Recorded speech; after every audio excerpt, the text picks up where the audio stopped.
الحمد لله نحمده ونستعينه ونستغفره ونؤمن به ونتوكل عليه ونعوذ بالله من شرور أنفسنا ومن سيئات أعمالنا من يهده الله فلا مضل له ومن يضلله فلا هادي له وأشهد أن لا إله إلا الله وحده لا شريك له وأشهد أن محمدا عبده ورسوله أما بعد فإن خير الحديث كتاب الله وخير الهدي هدي محمد صلى الله عليه وسلم وشر الأمور محدثاتها وكل محدثة بدعة وكل بدعة ضلالة وكل ضلالة في النار. أعوذ بالله السميع العليم من الشيطان الرجيم. يا أيها الذين آمنوا اتقوا الله حق تقاته ولا تموتن إلا وأنتم مسلمون.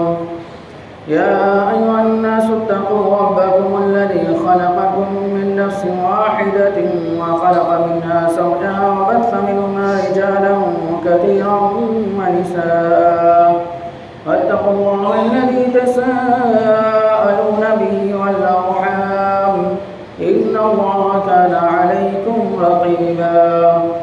يا أيها الذين آمنوا اتقوا الله وقولوا قولا سديدا يصلح لكم أعمالكم ويغفر لكم ذنوبكم ومن يطع الله ورسوله فقد فاز فوزا عظيما.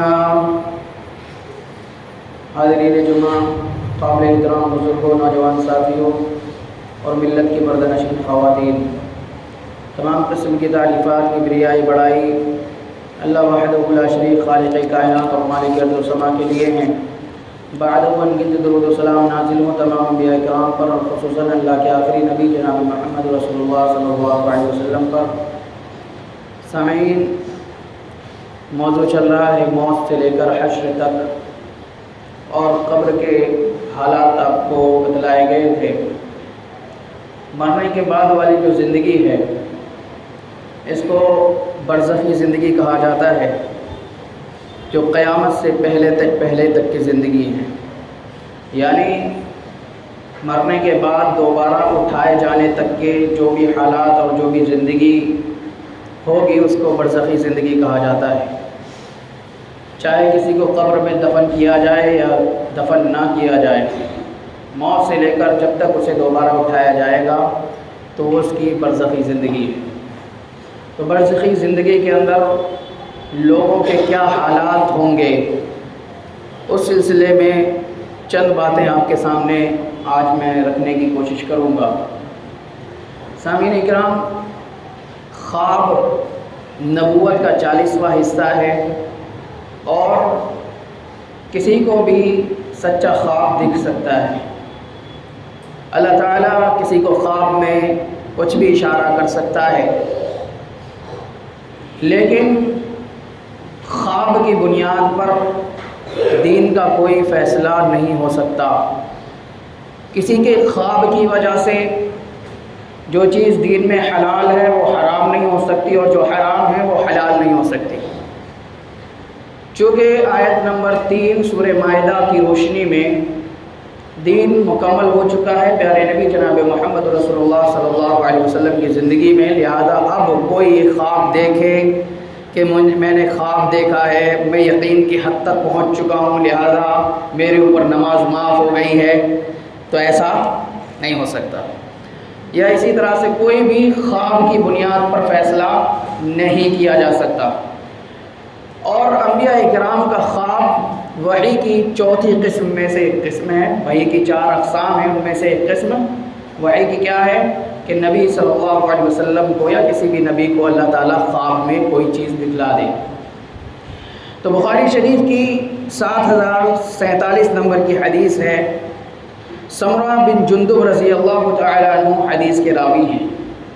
کہتے ہیں کان رسول اللہ صلی اللہ علیہ وسلم مما یکثر ان یقول لاصحابہ، کہ وہ اکثر باتیں جو پیارے نبی جناب محمد رسول اللہ صلی اللہ علیہ وسلم صحابہ اکرام سے کہا کرتے تھے، ان میں سے ایک بات یہ تھی، هل رأى احد منکم من رؤیا، آپ پوچھتے تھے کہ کیا تم میں سے کسی نے کوئی خواب دیکھا ہے؟ اور پھر اللہ تعالیٰ جسے چاہتا جو بیان کرتا اللہ کے نبی صلی اللہ علیہ وسلم کے سامنے وہ اپنا خواب بیان کر دیتا تھا۔ وَإِنَّهُ قَالَ ذَاتَ غَدَاةٍ إِنَّهُ آتَانِيَ اللَّيْلَةَ آتِيَانِ، اور ایک مرتبہ اللہ کے نبی صلی اللہ علیہ وسلم نے خود بیان فرمایا کہ میں نے رات میں ایک خواب دیکھا ہے۔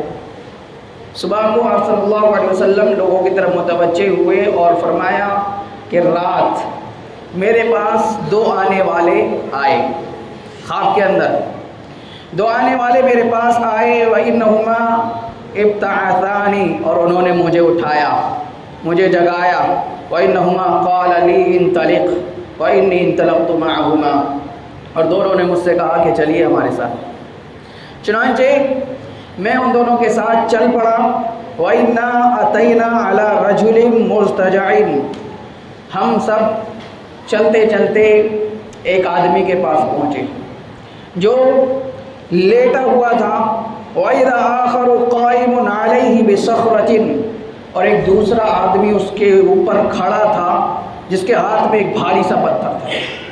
ایک بھاری سا پتھر لے کر کے اس لیٹے ہوئے آدمی کے اوپر ایک آدمی کھڑا تھا، اور وَإِذَا هُوَ يَهْوِي بِالصَّخْرَةِ لِرَأْسِهِ، وہ آدمی پتھر بھاری سا لے کر کے اس کے سر پر مارتا تھا، فَيَثْلَبُ رَأْسَهُ، اور اس کا سر پھٹ جاتا تھا، اس کا سر کچل جاتا تھا، اتنی زور سے وہ پتھر مارتا تھا، وَيَتَهَدْهَدُ الْحَجَرُ هَاهُنَا، اور پتھر اس کو لگنے کے بعد لڑکتا پڑکتا ہوا دور چلا جاتا تھا، فَيَتْبَعُ الْحَجَرَ فَيَأْخُذُهُ، جو پتھر مارنے والا تھا وہ پتھر کے پیچھے پیچھے جاتا اور پتھر کو اٹھا کر کے لے کر آتا، فَلَا يَرْجِعُ إِلَيْهِ حَتَّى يَصِحَّ رَأْسَهُ كَمَا كَانَ، اور وہ اس لیٹے ہوئے شخص کے پاس پتھر لے کر کے واپس آتا، اس سے پہلے ہی اس کا سر اپنی پہلی حالت میں آ جاتا، درست ہو جاتا۔ یعنی پہلے پتھر مارا، سر کچل گیا، پھوٹ گیا، پتھر دور جا کر کے گرا، وہ اتنی دیر میں پتھر اٹھا کر کے لایا، جب دوبارہ اس کے پاس پہنچا تو ویسے ہی اپنی اصلی حالت میں اس کا سر واپس آ گیا، صحیح ہو گیا۔ ثم يعود علیہ، وہ پھر اس کے اوپر پتھر مارتا، فیفعل به مثل ما فعل المرة الاولى، اور پھر ایسا ہی ہوتا رہتا جس طرح سے اس نے پہلی مرتبہ کیا تھا، پھر سر کچلتا، پھر پتھر دور جاتا، پھر پتھر اٹھا کر کے لاتا اور پھر اس کا سر پھوڑتا۔ اللہ کے نبی صلی اللہ علیہ وسلم نے یہ معاملہ دیکھا، کہا قلت لهما سبحان اللہ، میں نے ان دونوں سے کہا کہ سبحان اللہ، ما هذان، ان دونوں کا کیا معاملہ ہے، انہوں نے کون سا جرم کیا ہے، ان کا کیا مسئلہ ہے، کیوں اس کا سر پھوڑا جا رہا ہے، کچلا جا رہا ہے، اور کیوں اس کے ساتھ یہ معاملہ ہو رہا ہے۔ ان دونوں نے کہا اللہ کے نبی جناب محمد رسول اللہ صلی اللہ علیہ وسلم سے، انطلق، ابھی چلیے ہمارے ساتھ، ابھی چلیے دیکھتے رہیے نظارے۔ چنانچہ فانطلقنا فاتینا علی رجل مستنقل لکفاہ، اللہ کے نبی صلی اللہ علیہ وسلم کہتے ہیں کہ ہم چل دیے اور پھر ایک ایسے شخص کے پاس پہنچے جو اپنی گدی کے بل لیٹا ہوا تھا، وَإِذَا آخَرُ قَائِمٌ عَلَيْهِ بِكَلُّوبٍ مِّنْ حَدِيدٍ، اور ایک دوسرا آدمی تھا جو اس کے اوپر ایک لوہے کا آنکڑا لیے ہوئے کھڑا تھا، لوہے کا کوئی اوزار تھا اس کے ہاتھ میں، وہ لے کر کے کھڑا تھا۔ وَإِذَا هُوَ يَأْتِي بِشِقِّ وَجْهِهِ فَيُشَرْشِرُ شِدْقَهُ إِلَى قَفَاهُ وَمُنْخِرَهُ إِلَى قَفَاهُ وَعَيْنَهُ إِلَى قَفَاهُ، اور پھر وہ اس آدمی کے جو لیٹا تھا اس کی ایک جانب آتا، اس کے چہرے کی ایک جانب آتا اور پھر اس کے جبڑے کو چیرتا ہوا گدی تک لے جاتا، پھر اس کی ناک کو چیرتا ہوا گدی تک لے جاتا، پھر اس کی آنکھ کو چیرتا ہوا گدی تک لے جاتا، اور پھر اس کی دوسری جانب متوجہ ہوتا، دوسری سائیڈ میں آتا، پھر دوسری سائڈ میں آ کر کے پھر اس کا دوسرا جبڑا چیرتے ہوئے گدی تک لے جاتا، اس کی ناک کا نتنا چیرتے ہوئے دوسری طرف لے جاتا، اس کی آنکھ چیرتا ہوا گدی تک لے جاتا۔ یہی معاملہ اس کے ساتھ کرتا رہتا۔ پھر جب اس طرف کا کام تمام کر دیتا، جب دوسری طرف آتا اس سے پہلے ہی دوسری سائڈ ایک دم اپنی واپس اصلی حالت میں آ جاتی، پھر اس کے ساتھ یہی معاملہ کرتا، ایسے ہی ماجرا چلتا رہتا۔ چنانچہ اللہ کے نبی صلی اللہ علیہ وسلم نے ان دونوں سے پوچھا، ما ہذا نے، ان کا کیا معاملہ ہے؟ یہ جو چیر پھاڑ کر رہا ہے اور جس کے ساتھ چیر پھاڑ کی جا رہی ہے، کیا وجہ؟ ان دونوں نے کہا، انطلق، ابھی آپ چلتے رہیے ہمارے ساتھ۔ چنانچہ فانطلقنا فاتینا علی مثل التنور، اللہ کے نبی صلی اللہ علیہ وسلم نے فرمایا کہ ہم سب چلے اور چلتے چلتے ایک تنور کی جیسی چیز پر پہنچے۔ قال فاحسب انه كان يقول، راوی حدیث کہتے ہیں مجھے گمان ہوتا ہے کہ اللہ کے نبی صلی اللہ علیہ وسلم نے فرمایا تھا، فَإِذَا فِيهِ لَغَةٌ وَأَصْوَاتٌ، کہ جب ہم اس تنور کے پاس پہنچے تو اس تنور سے بہت ساری آوازیں اور شور آ رہا تھا۔ قال فاطلعنا فیہ، اللہ کے نبی صلی اللہ علیہ وسلم نے فرمایا کہ ہم نے اس تنور کے اندر جھانک کر کے دیکھا، فَإِذَا فِيهِ رِجَالٌ وَنِسَاءٌ عُرَاةٌ، تو اس کے اندر بہت سارے مرد تھے، بہت ساری عورتیں تھیں جو برہنہ تھیں، ننگے تھے، بے لباس تھے، وَإِذَا هُمْ يَأْتِهِمْ لَهْبٌ مِّنْ أَسْفَلِ مِنْهُمْ، اور ان کے نیچے سے ایک آگ کی لپٹ آتی تھی، ایک آگ کا شعلہ اٹھتا تھا۔ فَإِذَا أَتَاهُمْ ذَلِكَ اللَّهْبُ ضَوْضًا، اور جب وہ لپیٹ، وہ آگ کا انگارہ، وہ شعلہ ان کو اپنی لپیٹ میں لیتا تو وہ چیختے تھے۔ قال قلت لهما ما هؤلاء، اللہ کے نبی صلی اللہ علیہ وسلم نے کہا کہ میں نے ان دونوں سے پوچھا، بھائی یہ کون لوگ ہیں، یہ کیا معاملہ ان کے ساتھ کیا جا رہا ہے؟ قال لی انطلق انطلق، ان دونوں نے مجھ سے کہا کہ آپ چلتے رہیے، ابھی آپ کچھ نہ پوچھیں، ابھی آپ دیکھتے رہیں۔ قال فانطلقنا فاتینا علی نہر، اللہ کے نبی صلی اللہ علیہ وسلم نے فرمایا کہ ہم پھر چل دیے اور چلتے چلتے ایک نہر کے پاس پہنچے۔ حسب انہ کان یقول احمر مثل الدم، وہ نہر ایک دم خون کی طرح سرخ تھی، لال تھی ایک دم۔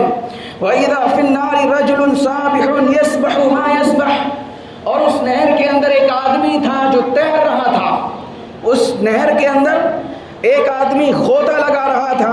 ثُمَّ يَأْتِي ذَلِكَ الَّذِي قَدْ جَمَعَ عِنْدَهُ الْحِجَارَةَ، وہ تیرتے تیرتے نہر کے کنارے پر پہنچتا، وہاں کنارے پر ایک آدمی موجود تھا جس نے بہت سارے پتھر جمع کر رکھے تھے، ان پتھروں کے پاس وہ آدمی بیٹھا ہوا تھا۔ فَيَفْغَرُ لَهُ فَاهُ، جب وہ تیرتا تیرتا اس آدمی کے پاس پہنچتا تو اپنا منہ پھیلا دیتا، اور پھر فَيُلْقِمُهُ حَجَرًا، وہ آدمی جس کے پاس پتھر تھے وہ پتھر اٹھاتا اور اس کے منہ میں بھر دیتا، وہ اس کے منہ میں پتھر اٹھا کر کے بھر دیتا۔ فَيَنْطَلِقُ يَسْبَحُ ثُمَّ يَرْجِعُ إِلَيْهِ، پھر وہ آدمی اندر جاتا اور تیرتا رہتا، پھر تیرتے تیرتے دوبارہ اس کے پاس پہنچتا۔ كُلَّمَا رَجَعَ إِلَيْهِ فَغَرَ لَهُ فَاهُ، جب تیر تیر کر کے وہ کنارے پر اس آدمی کے پاس پہنچتا اور اپنا منہ پھیلا دیتا، وہ آدمی پتھر اس کے منہ میں بھر دیتا۔ یہی معاملہ اس کے ساتھ چلتا رہتا۔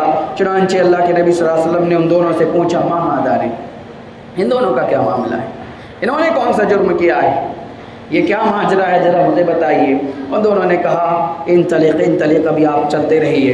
قال فانطلقنا فاتینا علی رجل کریہ المرآۃ کاکرہ ما انت رائن رجلا مرآۃ، کہا اللہ کے نبی صلی اللہ علیہ وسلم نے، پھر ہم چل دیے اور چلتے چلتے ایک انتہائی بدصورت آدمی کے پاس پہنچے، کہ اتنا بدصورت، جتنے بھی بدصورت آپ نے دیکھے ہوں گے ان میں سب سے زیادہ بدصورت اگر کوئی ہو سکتا ہے تو وہی تھا، کہ اتنے بدصورت آدمی کے پاس ہم پہنچے۔ وَإِذَا عِنْدَهُ نَارٌ، اس کے پاس آگ تھی، یہوشوا وہ اس کو بھڑکا رہا تھا، اس کو تیز کر رہا تھا۔ وَيَسْعَىٰ حَوْلَهَا، اور اس آگ کے ارد گرد دوڑ رہا تھا، چکر لگا رہا تھا۔ قَالَ قُلْتُ لَهُمَا مَا هَذَا، میں نے ان دونوں سے پوچھا کہ بھئی یہ کون ہے، یہ کیا معاملہ ہے؟ قال لی انطلق انطلق، انہوں نے کہا کہ ابھی آپ چلتے رہیے۔ اور آگے چلیے فانطلقنا فاتینا علی روضۃ معتمۃ، اللہ کے نبی صلی اللہ علیہ وسلم نے فرمایا کہ ہم پھر چل دیے اور چلتے چلتے ایک ہرے بھرے باغ کے پاس پہنچے، فیہا من کل نور الربیع، اس باغ کے اندر موسم بہار کے ہر قسم کے پھول موجود تھے، وَإِذَا بَيْنَ ظَهْرِ الرَّوْضَةِ رَجُلٌ طَوِيلٌ، اور باغ کے درمیان ایک بہت لمبا آدمی تھا، لا اکاد ارى رأسه طولا في السماء، اور اس کی لمبائی اتنی تھی کہ اس کی لمبائی کی وجہ سے مجھے اس کا سر دیکھنا بھی دشوار ہو رہا تھا، یعنی آسانی سے اس کا سر دکھائی نہیں پڑ رہا تھا لمبائی کی وجہ سے۔ وَإِذَا حَوْلَ الرَّجُلِ مِنْ أَكْثَرِ بِلْدَانٍ رَأَيْتُهُمْ قَدْ، اور اس آدمی کے ارد گرد بہت سارے بچے تھے، چھوٹے چھوٹے بچے، اتنے بچے تھے کہ میں نے آج تک اتنے زیادہ بچے نہیں دیکھے۔ قال قلت لهما ما هذا، میں نے ان دونوں سے پوچھا کہ بھئی یہ کیا ہے، یہ کیا معاملہ ہے اور یہ کون ہے اور یہ سب بچے کیا ہیں؟ قال لي انطلق انطلق، ان دونوں نے کہا کہ آپ چلتے رہیے۔ قال فانطلقنا فاتينا على روضة عظيمة، کہا کہ ہم پھر چل دیے اور چلتے چلتے ایک بہت ہی بڑے باغ کے پاس پہنچے، لم ارى روضة قد اعظم منها ولا حسنا، کہ اس سے بڑا نہ تو میں نے آج تک کوئی اور باغ دیکھا اور نہ ہی اس سے زیادہ خوبصورت کوئی باغ دیکھا۔ قال لي ارق فیہا، ان دونوں نے مجھ سے کہا کہ آپ اس کے اندر چڑھ جائیے۔ قال فارتقینا فیہا، ہم سب اس کے اندر چڑھ گئے۔ فانتہینا الی مدینۃ مبنیۃ بلبن ذہب ولبن فضۃ، کہا کہ ہم چلتے چلتے ایک ایسے شہر میں پہنچے جس کی جو اس طرح سے تعمیر کیا ہوا تھا کہ اس کی ایک اینٹ سونے کی تھی اور ایک اینٹ چاندی کی تھی۔ فاتینا باب المدینہ، ہم شہر کے دروازے پر پہنچے۔ فاستفتحنا، ہم نے دروازے پر دستک دی، دروازہ کھلوایا۔ ففتح لنا، اور ہمارے لیے دروازہ کھولا گیا۔ فدخلناها، ہم اس کے اندر داخل ہو گئے۔ فتلقانا فیہا رجل، ہم سے اس باغ کے اس شہر کے اندر بہت سارے لوگوں نے ملاقات کی۔ شطر من خلقہم کاحسن ما انت رائن، ان لوگوں کا آدھا حصہ، نصف حصہ ایسا تھا جو انتہائی خوبصورت تھا، اتنا خوبصورت آپ نے دیکھا، انتہائی خوبصورت تھا۔ وَشَطْرٌ كَأَقْبَحِ مَا أَنْتَ رَائِن، اور جتنے بدصورت آپ نے دیکھے ہیں اور دوسرا حصہ اس سے بھی زیادہ بدصورت تھا۔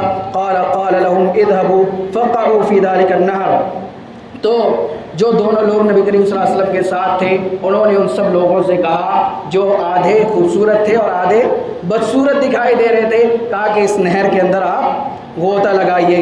وَإِذَا نَهَرٌ معترض یجری، ان کے سامنے ایک نہر تھی جو دوڑ رہی تھی، چل رہی تھی۔ کأن ماءه المحض في البیاض، جس کا پانی ایک دم صاف و شفاف چمکدار تھا۔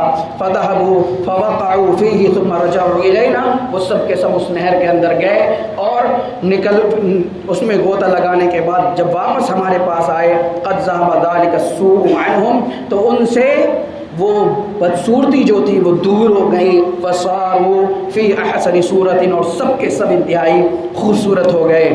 چنانچہ یہ معاملہ اللہ کے نبی صلی اللہ علیہ وسلم نے جب دیکھا تو ان دونوں نے آپ صلی اللہ علیہ وسلم سے کہا ہذہ جنت عدن، یہ کیا ہے؟ جنت عدن ہے۔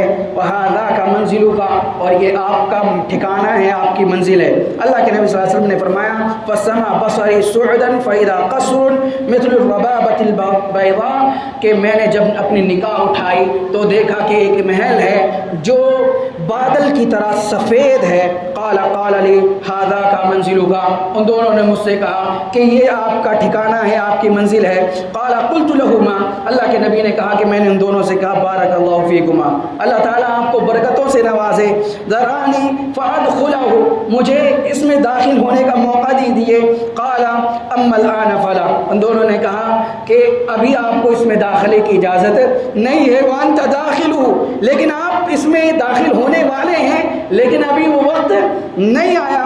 قال قلت لهما فإني قد رأيت منذ الليلة عجبا، اللہ کے نبی صلی اللہ علیہ وسلم نے فرمایا کہ میں نے ان دونوں سے کہا کہ آج رات میں نے عجیب و غریب منظر دیکھے ہیں، ذرا ان کی تعبیر تو بتائیے۔ فما هذا الذي رأيت، یہ کیا معاملات ہیں جو میں نے دیکھے ہیں؟ چنانچہ ان دونوں نے کہا اما انا سنخبرك ہم عنقریب تمہیں ان تمام معاملات کی تفصیل بتائیں گے۔ چنانچہ انہوں نے پہلے آدمی کے بارے میں بتایا، اما الرجل الاول الذي اتيت عليه يسلغ راسه بالحجر، وہ پہلا شخص جس کے پاس آپ پہنچے تھے، جس کا سر کچلا جا رہا تھا، جس کے سر کو پتھر سے مار مار کر کے پھوڑا جا رہا تھا اور پھر بار بار اس کے سر کو کچلا جا رہا تھا، یہ وہ شخص تھا فإنه يأخذ القرآن، جو قرآن کا علم رکھتا تھا، جو قرآن کو جانتا تھا، جو قرآن کو پڑھتا تھا، جس کو قرآن میں کیا ہے احکام معلوم تھے، حلال کیا ہے، حرام کیا ہے، جائز کیا ہے، ناجائز کیا ہے، یہ سب پتا تھا۔ فَيَرْفُضُهُ، لیکن وہ اس پر عمل نہیں کرتا تھا، اس نے قرآن کو چھوڑ دیا تھا، اس نے قرآن کو ترک کر دیا تھا۔ وَيَنَامُ عَنِ الصَّلَاةِ الْمَكْتُوبَةِ، دوسرا جرم یہ تھا کہ وہ فرض نماز کو چھوڑ کر کے سویا رہتا تھا، قرآن کو چھوڑ دیا تھا، قرآن پر عمل نہیں کرتا تھا۔ دوسرا جرم یہ تھا کہ فرض نماز کو چھوڑ کر کے سویا رہتا تھا، اس کے ساتھ یہ معاملہ کیا جا رہا تھا۔ اب ذرا ہم اپنی زندگی میں غور کریں، کتنے وقت کی نمازیں ہم چھوڑ دیتے ہیں، کتنی نمازوں کا ہم وقت ضائع کر دیتے ہیں اور اپنے آپ کو نمازی سمجھتے ہیں، اور کوئی ٹوک دے تو اس سے بھی حجت کرنے لگتے ہیں۔ جو صرف نماز، فرض نماز چھوڑ کر کے سویا رہتا تھا، اس کے ساتھ یہ معاملہ ہو رہا ہے، اور اندازہ لگائیے جو نماز پڑھتے ہی نہیں ان کے ساتھ کیا معاملہ ہوگا، ان کے ساتھ کیا حشر ہوگا، اور یہ قیامت سے پہلے ہوگا۔ قیامت میں جو ہوگا، حشر اور نشر کے جو معاملات ہیں، پنصرات کے جو معاملات ہیں، میدان حشر کے جو معاملات ہیں، جنت اور جہنم کے جو معاملات ہیں، وہ الگ ہیں۔ مرنے کے بعد جو برزخی زندگی ہے اس میں یہ معاملات ہونے والے ہیں۔ اندازہ لگائیے کہ ہم کہاں کھڑے ہیں۔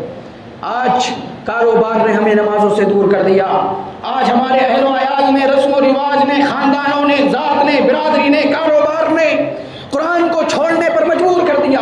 ہم قرآن کو چھوڑ دیتے ہیں لیکن کسی کی ایک بات سننا گوارا نہیں کرتے، ہمیں عزت زیادہ پیاری ہے، قرآن کیا کہتا ہے اس سے مطلب نہیں، حدیث کیا کہتی ہے اس سے مطلب نہیں۔ کوئی ناراض نہ ہو جائے، نماز کا وقت ہوتا ہے تو ہو جائے، نماز بعد میں پڑھ لیں گے، لیکن پہلے فلاں صاحب سے ملنا ہے، اگر نہیں ملے تو یہ نقصان ہو سکتا ہے، وہ نقصان ہو سکتا ہے، ہمارے معاملات خراب ہو سکتے ہیں، کاروبار پر اثر پڑ سکتا ہے۔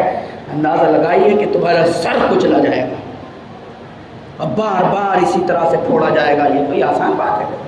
اللہ کے نبی صلی اللہ علیہ وسلم نے فرمایا، اما الرجل الذي اتيت عليه يشرشر شدقه الى قفاه، کہا کہ آپ وہ شخص، دوسرا شخص جس کے پاس آپ تشریف لائے تھے، جس کا جبڑا چیرا جا رہا تھا گدی تک، جس کی ناک چیری جا رہی تھی گدی تک، جس کی آنکھ چیری جا رہی تھی گدی تک، اور دونوں سائیڈ میں اس کے ساتھ یہی چیر پھاڑ کا معاملہ کیا جا رہا تھا، یہ وہ شخص تھا فإنه الرجل يغدو من بيته، جو اپنے گھر میں صبح کرتا تھا، جو اپنے گھر میں صبح کرتا، وَيَكْذِبُ الْكَذِبَةَ، اور جھوٹ گھڑتا، جھوٹ تراشتا، جھوٹ پیدا کرتا، تبلغ الآفاق، اور وہ جھوٹ اڑتے اڑتے پوری دنیا میں پھیل جاتا۔ پہلے جب یہ سوشل میڈیا کا زمانہ نہیں تھا، کوئی بات کہہ دے وہ وہیں تک محدود رہتی تھی جہاں تک رسائی ہو۔ آج آپ کوئی بات نکالیں، جھوٹی ہے سچی، یوٹیوب پر، فیس بک پر، سوشل میڈیا پر ڈال دیں، فوراً آن کی آن میں پوری دنیا میں پھیل جاتی ہے۔